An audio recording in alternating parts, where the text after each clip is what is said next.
In today's episode, we're speaking to Dr. Myron Golden. Dr. Golden understands how to overcome adversity. He contracted polio as an infant and has walked with a metal brace on his leg his entire life.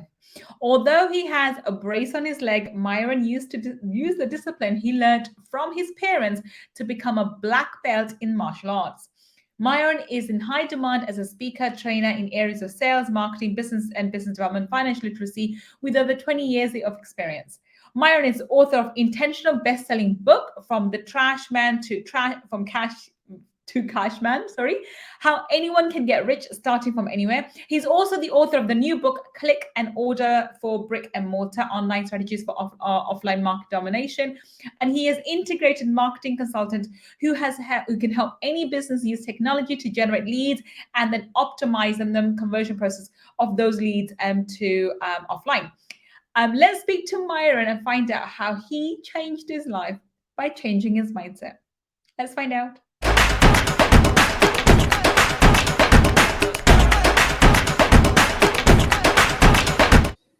Welcome.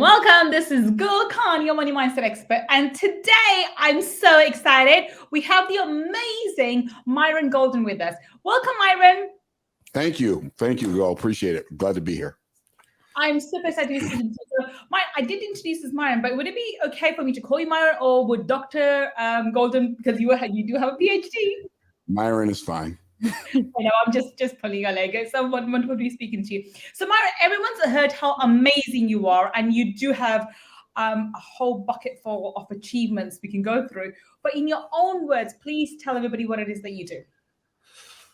Basically, what I do is I help authors, speakers, coaches, agency owners, and other high-level entrepreneurs create, convey, and convert what I call premium value offers faster than any other coach in the world. And the reason speed is important is because wealth is measured more in time than it is in money. So it's not just about how much money you made, but about how fast did you make it. And the reason I say that is, like, I like to ask people this question: if you make $1 million, are you rich? And the answer is, well, it depends. What does it depend on? How long did it take you to make it? If you make $25,000, or in your case, in the UK, 25,000 pounds per year, you work for 40 years, you've made £1 million, right? Yeah. But are you rich? Well, you're not. Why? Well, it took you too long to make it. But if you make that same £1 million in 1 year, are you rich? Well, you're 40 times richer than a person who makes $25,000 a year, not because you made more money, but because you made the same amount of money in a much shorter period of time. And so what I teach people is, if you want to create wealth, you have to, number one, disconnect your revenue generation from time. And number two, you have to speed up the rate at which you earn income. But most people have an internal conflict with the idea of making money fast, because we've heard all our lives, beware of get rich quick schemes, right? Exactly. Yes. Right. But nobody warned us about the stay broke for the rest of your life scheme. So I teach clients how to make money faster. In fact, while other coaches are helping their clients have 6 and 7 figure years, we're helping our clients have 6 and 7 figure days. So that's what I do. Awesome. And I when I was looking, and because I follow you on IG, and I have your snippets and your reels come through, they're really inspirational. And the way you talk, because being a money person, I'm learning so much from you, because I do love the idea that you need to, it's not just about making money, it's about the speed, because time you cannot buy back, whereas money you can make, and you can find ways, strategies to make one of my earliest mentors, Bob Proctor, may he rest in peace now. What I learned from him was, the first target Bob Proctor passed away? Oh, you don't know Bob Proctor passed away a few days ago? No, I didn't know that. Oh gosh, yes, he passed away a few days ago. Yes, I did not know that. Anyway, okay. Well, that took me back. Okay. He was one of my favorite and one of my first mentors. Yeah, and he was a brilliant man. Amazing. I think the way I teach, I've learned from him as well. He took something very complex, such as energy work, and simplified it into ABC. So I absolutely loved Bob Proctor, and I still do. And so he taught me that you need to aim for your annual income and make it into a monthly income. And what you're saying is monthly income and turn that into a daily income, which is a great leap forward. But people do have to wrap their heads around. I agree with you, because for sure.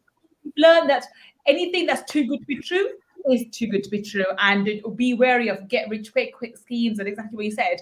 But there's the wealth is created on a daily basis now, especially with the rise of crypto and other things as well. It's just Sure. which you adopt.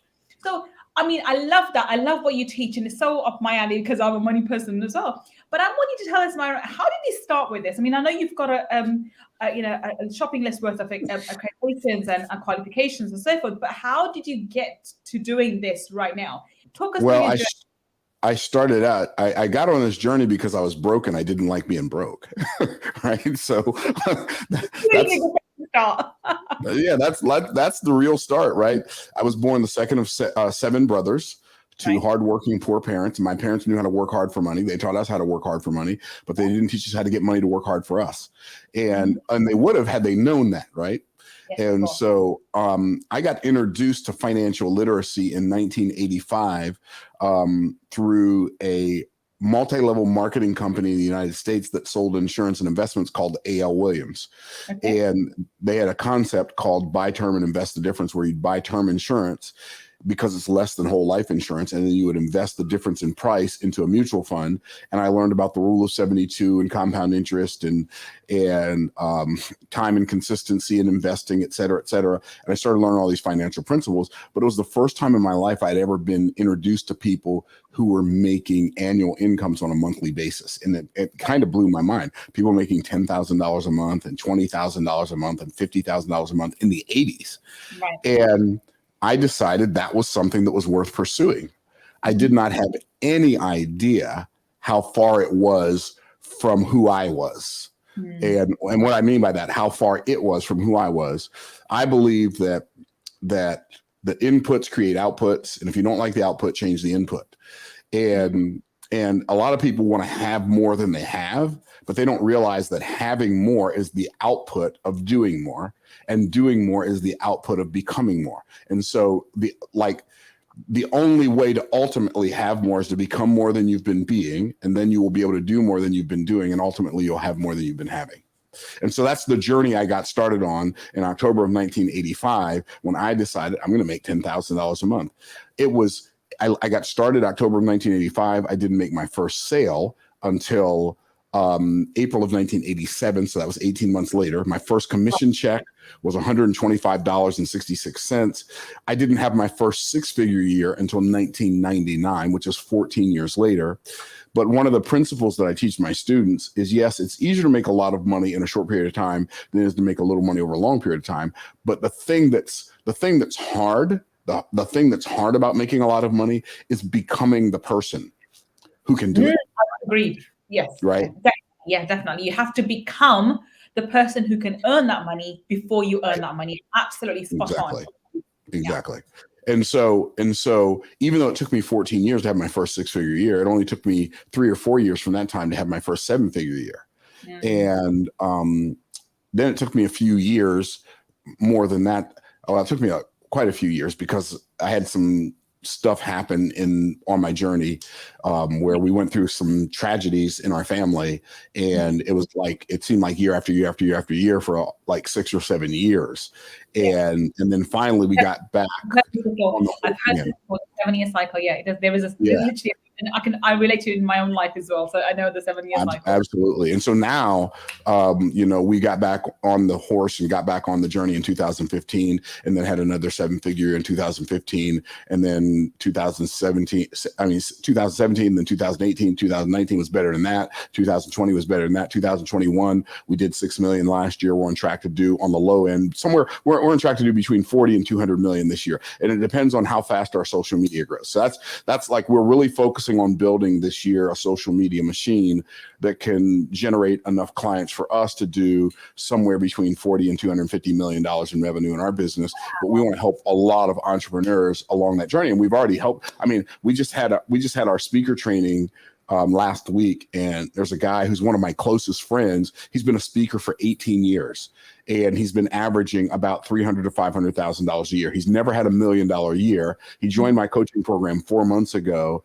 and he just last month had his first $1 million day. right? Oh, wow. Okay. Yeah. So one of the reasons our business does so well is because our clients do so well, right? And so there's no substitute for Yeah. like helping clients create results. People say, how do you make more money? Well, you make more money by getting good at something and then getting good at creating value for other people. That's how you make more money, right? And then people are happy to pay you.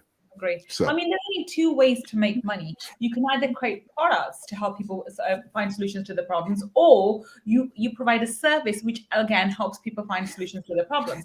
That's all the only way you can make money. There's no other way to make money, and there may be different ways and different solutions. And sometimes people have problems they're not even aware of. Like, example, we didn't know. I didn't know I wanted to have an iPhone. I didn't know I wanted to exactly. but it was a problem that I wasn't aware of that Steve Jobs came up with, and now the whole world we can't live without a phone because that's pretty much all our life goes on. From appointments to calls to FaceTime to everything. So even interviews like this sometimes we do on the phone.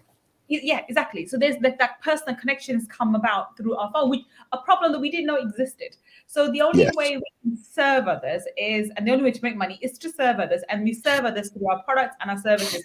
I think once we get an understanding of that, then the way to make more money becomes easier because you just have to go out and serve more people. So your ambition, I think, is a wonderful, and I'm really, really impressed by it. But it just means you have to help that many more people arrive. Absolutely. $1 million, $1 million days, which is obviously doable because it's possible as long as they follow the strategy, right? And that's exactly amazing. Now, I want to go back to the idea of becoming, and I love the fact that you share so openly that it took you 14 years to go from to hit your first six-figure year. And that is important for people to know, because in those 14 years, it wasn't that you didn't have the strategy. It wasn't the fact that you weren't willing to work. It wasn't the fact that you weren't willing to do the actual strategy or the actions required. It was the transformation internally which was taking place. I had to become the person. You had to become the person, and that is where the most of the energy was going. And once the transformation took place, then going from 6-figure to 7-figure was a doodle. Okay. It was easy. And then from 6 figures to 7 and 8, 7 to 8, maybe even 10 now, it won't take that much of a period because the transformation's already started, and it's like the snowball effect. You have transformational momentum. Exactly. Yeah. So talk us about that. So what is transformational momentum? And because I've heard this before on one of your reels. Say it again. I've heard you speak about this transformational. Yeah, it's really interesting. Like, so first of all, let's talk about the transformation of being, right? What does that even mean? Like, so you have to transfer. So if you look at be, like, the formula for success in any area of life is be, do, have, right? So being speaks to our identity, right? Who we are, right? Yeah.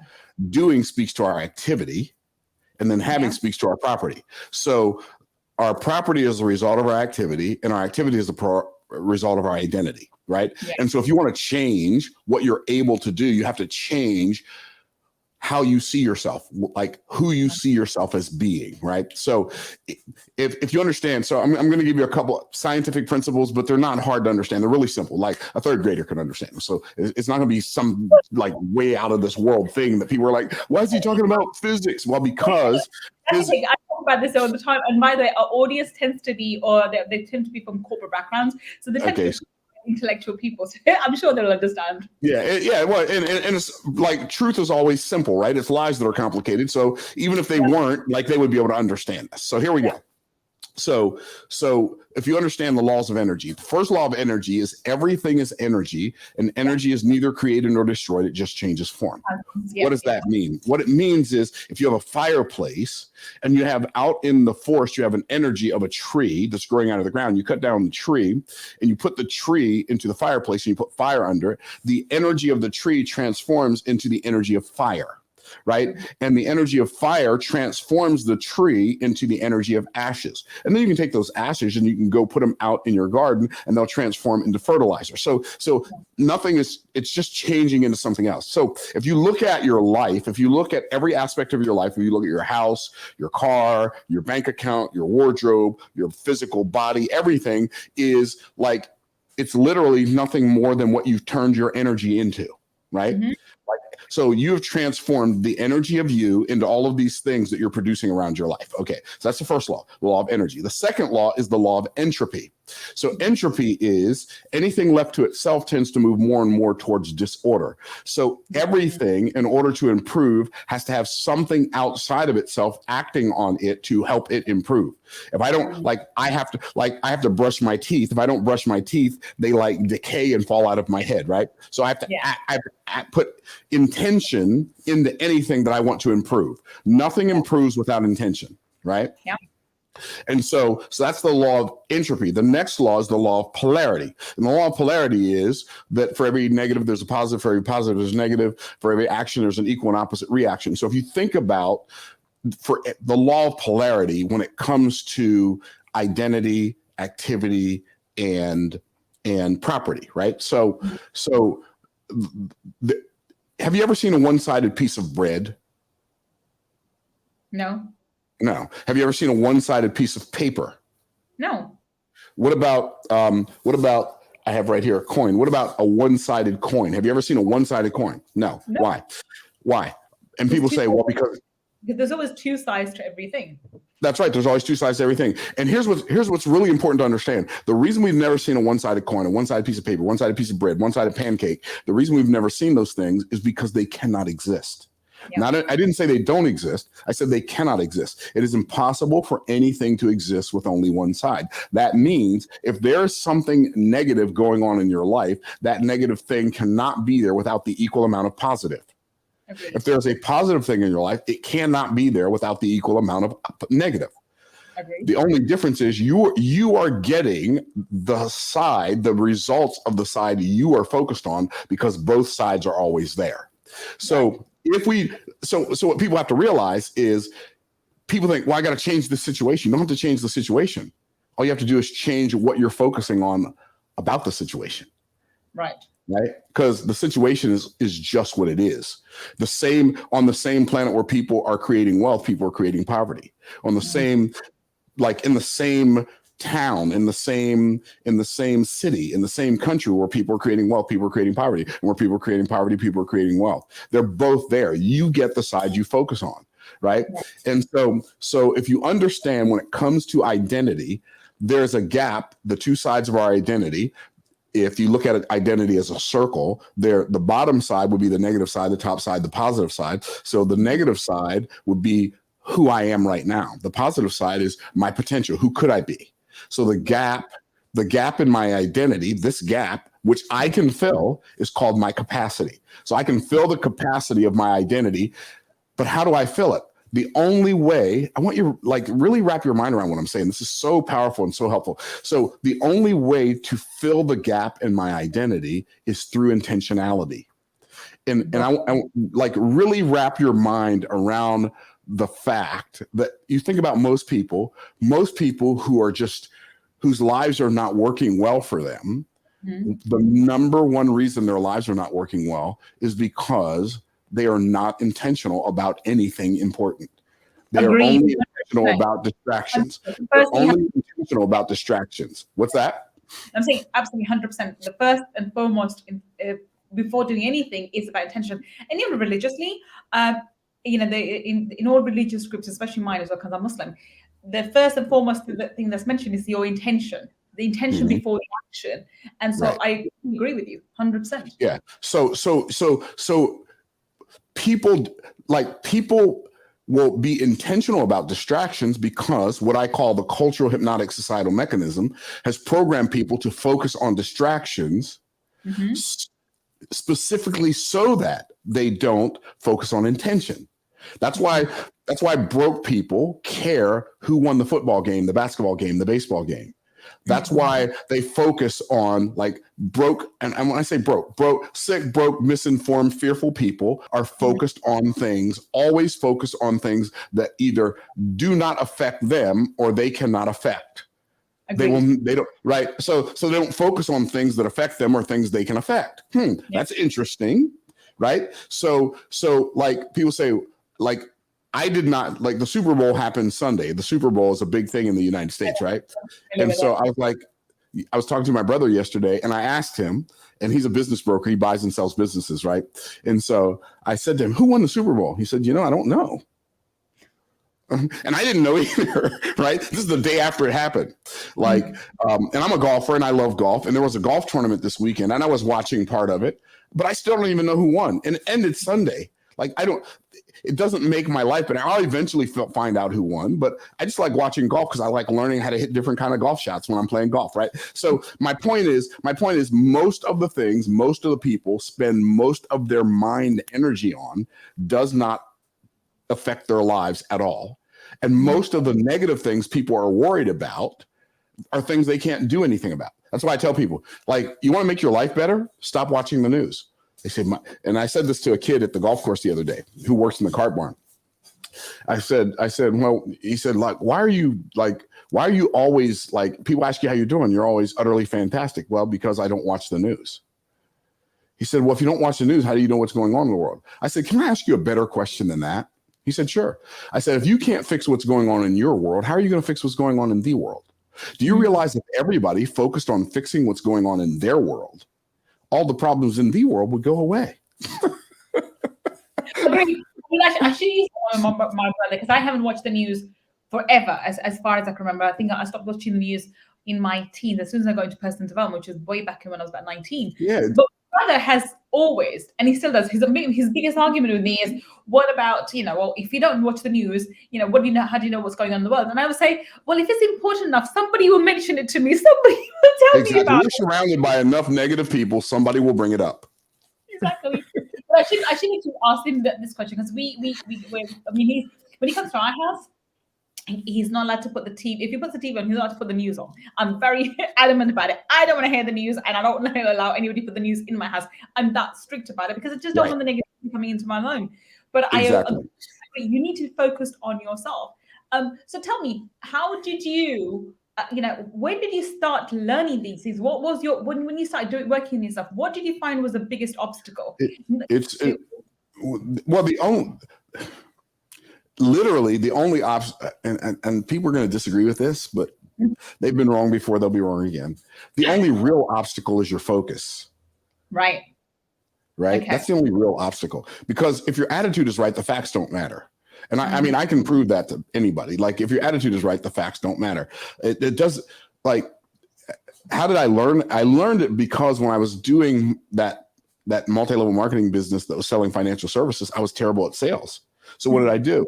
There was obviously something I didn't know. So I went to the library because I didn't the thought to buy a book had not occurred to me. I went to the library and checked out a book it was by Tom Hopkins, How to Master the Art of Selling Anything. And so I started reading it. I started studying it.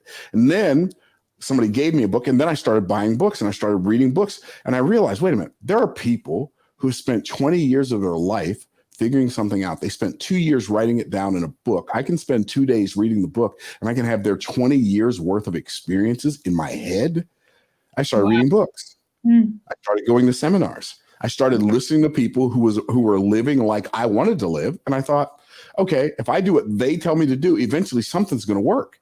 And sure enough, that's exactly how it turned out. And then ultimately started hiring coaches. And then that really sped up really decreased the learning curve and sped up the results. So the ultimate shortcut is to find somebody who knows where the gold mine is. You pay them whatever they charge, do everything they say, and come out with buckets full of gold. That's the ultimate shortcut. I agree. I mean, I do believe when I'm starting out, I started with books. I have to say, I started with books, and then I went on to seminars. And it's when I started attending seminars when my results started going up exponentially, and my internal development just changed dramatically. But that didn't happen for the longest time. I think I was just hooked on books, and I kept reading books, and I think I only started attending seminars about 10 years ago, or actually probably about 15 years ago now. And when that happened, the transformation was phenomenal. And I didn't realize how I had to work on as well. It's only when a mentor comes to asks you these direct questions, exactly what you just asked me, or like the young chap when at the golf ball, the golf court. That is when somebody like this, who you look up to, or somebody that you respect, and believe it is there, who's already there where you want to be, when they ask you these direct questions, are you able to question your paradigms. The problem with us is when we read a book, we're reading it within our paradigms, and therefore we can only take out from the book which we allow ourselves to have. And hence, when you read the book again, you get more out of it because now your paradigms have shifted and you're able to absorb more from the book. What was your thoughts on that? Well, a couple of things. One, I think it's as important to listen to people and read books by people you disagree with as it is to listen to people and read books by people you agree with. Right? Okay. I would rather have questions I can't answer than answers I can't question. Right? Mm-hmm. So, like, I believe the things I believe, but see, here's what I realize: the truth is never afraid of a lie. And light is never afraid of darkness. Okay. So I'm not afraid. Like, this whole idea that conversations with people who disagree with me are unsafe is so insane. Like, it's insanity. And to teach our children that when somebody disagrees with them, it's not safe. That environment is not safe. Well, that's like, here's what's not safe. An environment where somebody's not willing to tell you the truth. That's not safe. The bridge is out and people are unwilling to tell you because you don't like the sound of those words, right? That's unsafe, right? So the truth, like, here's a truth that, like, the world doesn't like about and this, you can apply this to anything in the world. Anything in the world that people disagree on. Okay? This is like deal with it. If you can really achieve a lot in your life, if you have nothing to fear, nothing to hide, nothing to lose, and nothing to gain, right? Then you can just be yourself and let the chips fall where they may, right? Yeah. So I'm not vying for anything, but I'm going to say this. Anytime anyone in any arena around any topic seeks to silence the opposing voices, whether it be through cancel culture, whether it be through ad hominem fallacies, anytime you attempt to silence the voices you disagree with, it's because you yourself either know that what you believe is wrong or you're afraid you might find out that it's going to be wrong. Oh, that's absolutely powerful. When you're insecure in yourself, in your knowledge or your beliefs, that is where you will silence those who oppose you. You'll attempt to silence those who oppose you, because truth never attempts to silence a lie, because the truth realizes that a lie will eventually become self-evident. But a lie has to silence the truth because the truth will shine light on the holes in the darkness. And so... Yeah, nice. And it's so simple. That's why, like, people say, think about it. In chattel slavery in the United States of America and other places of the world, it was against the law to speak out against slavery. Right. Yeah. So whenever the government attempts to make it illegal to speak out against something, then the thing they are protecting is wrong, and the thing that they are silencing is more than likely right. Like, the truth is never afraid of a lie. And the truth does not require a consensus. Like, for instance, like, I think racism, for instance, is stupid, right? It's stupid because there's only one race, the human race. But I'm not going to spend any time arguing with a racist. And I don't think a person who believes that one ethnicity of people are less than them, I don't believe that person needs to be silenced, because let that person open their mouth and prove that they are a fool so everybody can know it. Why would you silence them? Right? And so this whole idea, this is really interesting. I should talk to my daughter about it, because my daughter's a very big feminist and very big. If someone says the P word, or she calls it the P slur or the N slur, she hits the roof. She is, and I need to actually. This is a conversation I need to have with her and say, look, you know that there's no one better. And she goes, yes. And obviously, that nobody else. It doesn't matter what racist person says. It doesn't matter what they say. You should not be offended by it. But it's especially the 14-year-old. So it's a concept that she needs to understand. But I love that. I think it's okay if you're offended, I guess. But that's only a waste of energy. But it's okay if you're offended. But, like, you don't need to silence them. Like, if watch this. If you walked outside and there was some person out there screaming, like, the sky is green and the grass is blue. I don't care what y'all say. The sky is green and the grass is blue. Saying it louder doesn't make it more true. Saying it more often doesn't make it more true. Silencing the voices that disagree with it doesn't make it more true. We're going to make it against the law for anybody to say the sky is blue and the grass is green, right? Well, you would say, well, that person is an idiot. Now, how much time are you going to spend attempting to persuade that person that they are wrong? But exactly zero. But then that's a mindset shift. I think this is a major mindset shift for a lot of people, of people of color, like you and I, and the next generation too. I think it's a mindset shift that we need to pass on to them, and so that they understand that they need to rise above it, and they need to just so just move past and not give energy to it. But I love the idea. That's a conversation I definitely will be having with my daughter, because she, bless her, she gets offended very, very easily and very often about these things. Right. And people who are easily offended, it's because they're afraid of the thing that they believe is truth is going to be exposed as the lie that it is. That's why in chattel slavery, it was against the law to speak out against slavery, because the slave owners knew it was wrong. Of course. Yeah. Yeah, exactly. I mean, it was apparently wrong to treat other human beings that way. But if we make it against the law to speak out against it, then we can do anything we want. So you don't have to make laws to protect people from knowledge, even erroneous knowledge. Let society be free thinking and free speaking, so truth can rise above error. I love that. And on that note, we're going to wrap up. So, Myron, tell us, how can we connect with you? Where can we find you on the internet? So my website is pretty simple, myrongolden.com. That's pretty easy, right? myrongolden.com. Also, on Instagram, I'm at Myron Golden. There are a lot of fake Myron Goldens on Instagram. Mine is just like my name, at MYRONGOLDEN. No spaces, no dots, no dashes, not GOLDAN, no hyphens, no underscores, no anything. Like, people create fake accounts and then try to scam people out of money for crypto.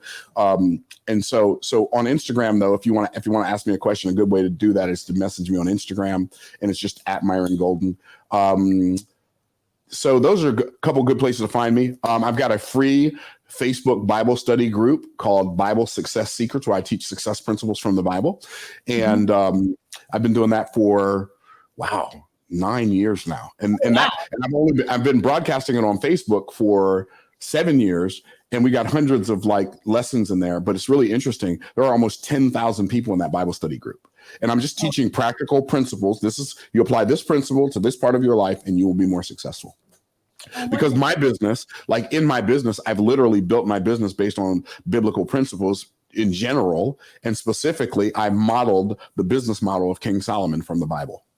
Oh, wonderful. I mean, I'm not Christian, but I definitely think I'll be interested in listening to those principles, because those principles are across the board. And I'm pretty sure I can relate to some of them coming out from the Quran as well, because all these scriptures have similar concepts and similar principles in them anyway.